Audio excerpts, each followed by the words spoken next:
En esta presentación vamos a revisar nuestra experiencia en el tratamiento de la rizartrosis en los últimos 30 años. Tanto la articulación trapecio-metacarpiana como su patología degenerativa, la rizartrosis, presentan algunos aspectos que resultan sorprendentes. En primer lugar, el balance entre la movilidad y la estabilidad, la gran variabilidad clínica por la alta incidencia de casos asintomáticos y, finalmente, la diversidad de tratamientos. En cuanto al balance entre movilidad y estabilidad, la articulación trapecio-metacarpiana en reposo permite que el primer dedo tenga un amplio rango de movimiento, pudiendo ponerse al resto de los dedos de la mano, y sin embargo, cuando realizamos la fuerza de posición, las estructuras musculares y ligamentosas se contraen y proporcionan una elevada estabilidad con una alta transmisión de cargas sobre la articulación. También en cuanto a los responsables de esta estabilidad existe controversia. En el año 93, un grupo de cirujanos de la Clínica Mayo presentó sus conclusiones en las que decían que era el ligamento volar el principal estabilizador. Curiosamente, en el año 2000, en el mismo centro hospitalario y incluso con algunos autores coincidentes con el anterior trabajo, los resultados eran completamente diferentes. Se ha llegado a la conclusión que actualmente tiene mayor consenso, que es el ligamento dorsal el principal estabilizador de esta articulación. Este ligamento estaría relajado en la posición de reposo y cuando se realiza la posición se contrae proporcionando la estabilidad. En cuanto a la variabilidad clínica, todos tenemos experiencia de casos que acuden a la consulta, se realiza una radiografía por algún otro motivo y vemos casos como este, que es real, de una paciente con una importante artrosis que incluso afecta a la articulación escafotrapecio-trapezoidea y, sin embargo, sin sintomatología dolorosa. También, en cuanto a la diversidad de tratamientos, es curioso que es de las pocas patologías en las que en un tipo de paciente que no requiere una gran solicitación mecánica podríamos indicar varias opciones de tratamiento. Estos son 3 casos de nuestro servicio, uno con artrodesis, otro prótesis y otro una trapecectomía, todos con una evolución de unos 7 años, y en los 3 casos los resultados han sido favorables. Decía Aristóteles que la razón, el habla y la mano distinguen al ser humano del resto de seres vivos. Evolutivamente, pues parece que la articulación trapecio-metacarpiana nos ha permitido realizar una mayor destreza manual que nos ha favorecido un mayor desarrollo tecnológico. Curiosamente, sin embargo, cuando revisamos nuestros casos, a veces llegamos a conclusiones sorprendentes. Vemos este caso, que es de nuestro servicio, en que en la radiografía de la izquierda se aprecia una artrodesis que se realizó con agujas de Kirchner, una vez retirada las agujas, pues hay una correcta consolidación, sin ningún material, y sin embargo en la otra mano se había realizado un intento de artrodesis con grapas que no consolidó, incluso provocó la rotura del material de fijación. Pues curiosamente el paciente estaba muy contento con las 2 manos, ya muchos años de evolución, no tenía ningún problema ni dolor, pero notaba una cierta mejor movilidad, aunque muy pequeña, pero algo mejor en la mano en la que se había producido la pseudoartrosis. Esto nos lleva a tener que pensar nuestros resultados. Es lo que vamos a intentar hacer en este trabajo. Vamos a presentar nuestra experiencia en los últimos 30 años de casos de artrodesis, prótesis y trapecectomía. Hay que señalar en primer lugar que esta revisión no pretende ser una comparación entre las distintas técnicas porque los grupos no son homogéneos. Son pacientes de distinta edad, distintas solicitaciones en sus actividades laborales y de la vida diaria, y principalmente que el tiempo de evolución es diferente. Hay algunos modelos de prótesis con un tiempo de evolución muy corto y otros con más tiempo. Por lo tanto, hemos de incidir en que, bueno, vamos a ver sobre todo las complicaciones, lo que han obligado a una reintervención. Eso nos va a ayudar a hacer una comparación, pero bueno, hay que ser bastante cautos a la hora de la interpretación de los datos. En cuanto a artrodesis, hemos revisado 324 casos. La técnica más utilizada ha sido la fijación percutánea con agujas de Kirchner en 242 y la tasa de reintervención ha sido de un 8,26%. Estas reintervenciones han sido bien por pseudoartrosis o bien por artrosis escafotrapecio-trapezoidea. Las reintervenciones, curiosamente, en la pseudoartrosis ha sido la mayor frecuencia cuando se ha utilizado algún sustituto óseo que no nos diera un buen resultado, como vemos en 17 casos. Si consideramos los casos en los que se utilizó únicamente injerto de cresta ilíaca, la tasa de reintervenciones ha sido más baja, solo un 6,2%. Sin embargo, si vemos aquí las placas que se utilizaron en 37 casos, la tasa de reintervenciones ha sido sensiblemente más alta, llegando a un 21,6%. También en este caso, la tasa de reintervenciones disminuía si se aportaba además injerto de cresta ilíaca. Respecto a los casos en los que se fijó con tornillos, se utilizaron el modelo AcuTrack y la tasa de reintervención ha sido un 12,5%. Y las grapas se utilizaron en 21 casos con una tasa de reintervención del 19%. Bien, luego finalmente haremos unas conclusiones, pero como vemos aquí, pues bueno, parece que lógicamente sería más adecuado la fijación con agujas de Kirchner porque nos permite nos da unas tasas de reintervención más bajas. Y aunque vemos que si se utiliza placa y también injerto, la tasa de reintervención mejora, pero la técnica es mucho más sencilla con agujas de Kirchner y la placa no nos aporta ventajas, aunque la técnica sí que es algo más compleja.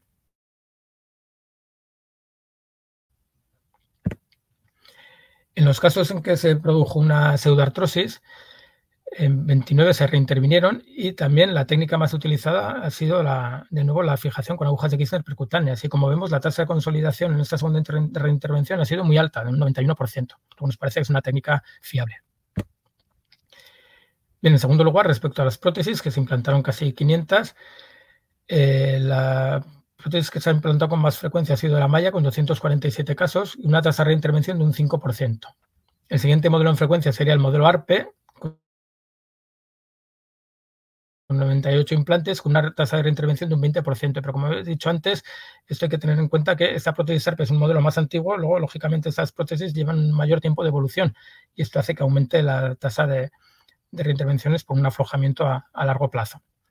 En cambio, por ejemplo, las Electras, que se implantaron en 66 casos, la tasa de reintervención era inasumible, de un 45,5%, lo que nos llevó a dejar de realizar esta prótesis. Por último, la prótesis Touch es la más reciente, la llevamos implantando desde el año 2017 y aquí se han revisado 61 casos hasta el año 2020 y la tasa de reintervención es muy baja, de un 3,27%. Hay que tener en cuenta dos factores. Primero, como hemos dicho, que al ser menos tiempo de evolución, lógicamente hay menos riesgo de aflojamientos a largo plazo. Y en segundo lugar, que este modelo es de doble movilidad. Y una de las ventajas que pensamos que tiene es la ausencia de luxación. En total, incluyendo las que hemos hecho el último año, hemos implantado unas 100 y no hemos tenido ningún caso de luxación. En cuanto a la trapecectomía, se han revisado 120 casos, de ellos en 22 se trata de casos en los que ha habido que retirar una prótesis, la mayoría de ellas el modelo Electra, y posteriormente la trapecectomía. Y hay que señalar que los resultados tras retirada de prótesis y trapecectomía son similares a los obtenidos si se realiza solo la trapecectomía como de primera elección. La técnica más utilizada ha sido la de Barton, con utilización de tenosuspensión con el flexor carpi radialis en 59 casos, y también se han utilizado técnicas empleando el hemitendón del abductor, según técnica bien de Zancoli, la más frecuente, y también la de Hackmock o Brunelli.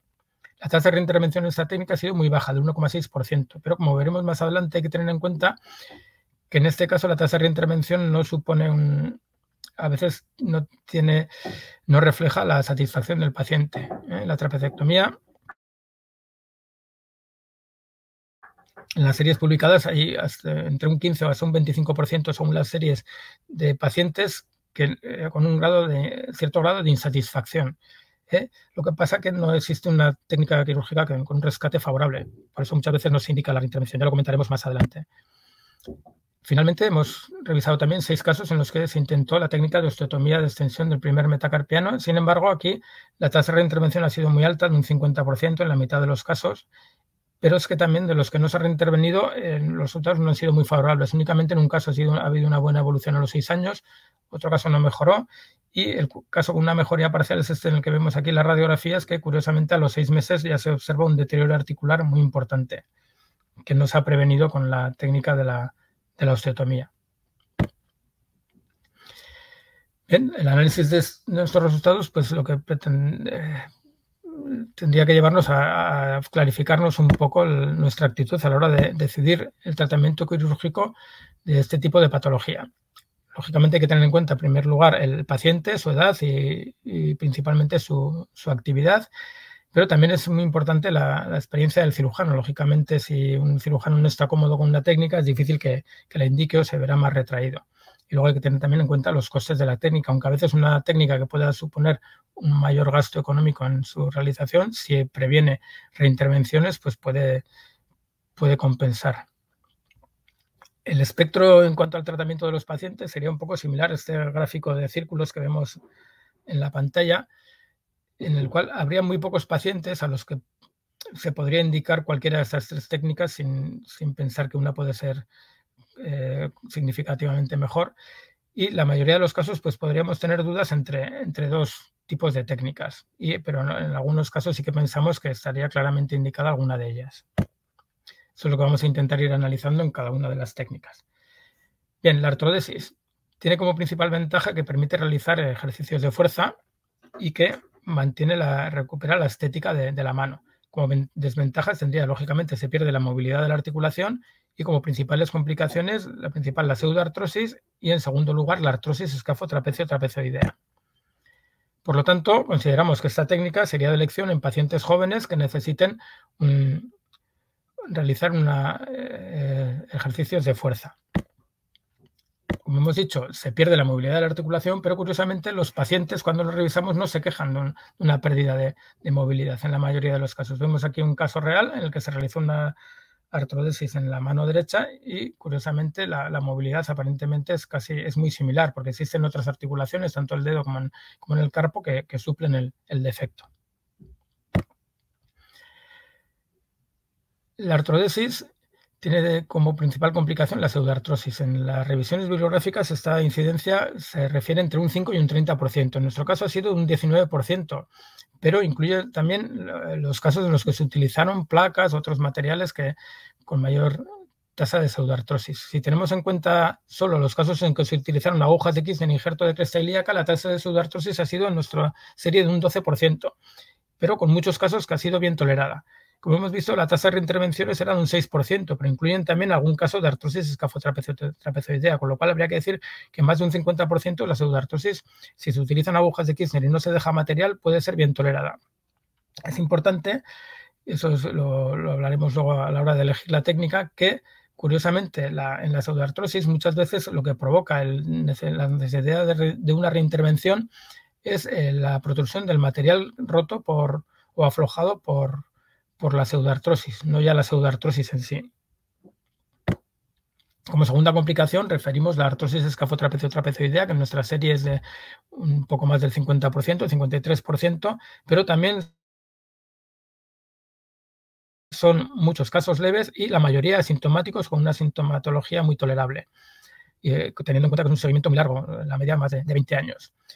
Anteriormente, en estos casos, optábamos por una artrodesis escafotrapecio-trapezoidea, pero claro, al fijar toda la columna del pulgar podía llevar, como en este caso de abajo en el centro, incluso a una artrosis radiocarpiana. Por eso actualmente preferimos para estos casos realizar una resección endoscópica del extremo distal del escafoides.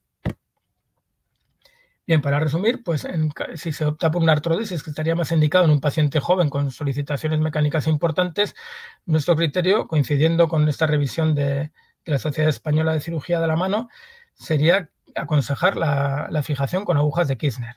En nuestro caso utilizamos la fijación percutánea, dejando las agujas asomando por la piel y las retiramos en la consulta a los 2 meses, que es, como ya están relativamente aflojadas, es sencillo y evitamos una pequeña cirugía, aunque sea con anestesia local.